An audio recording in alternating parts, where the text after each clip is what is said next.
Jai Shri Ram रामचंद्राय Janakraj Manoharrai मामकाभीष्टदाय महितमङ्गलं कोसलेशाय हासदासपोषणाय Vasava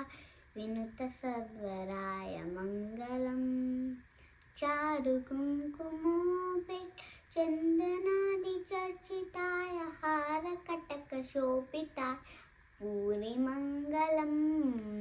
ललितरत्नकुण्डलाय तुलसीवनमालिकाय जलदसद्देहाय चारुमङ्गलम्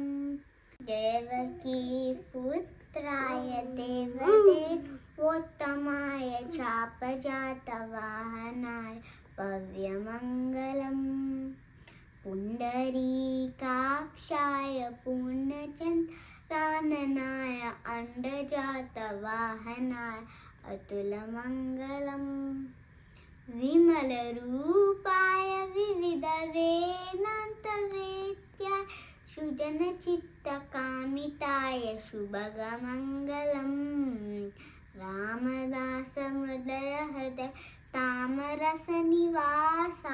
स्वामिभद्र गिरिवराय सर्वमङ्गलम्।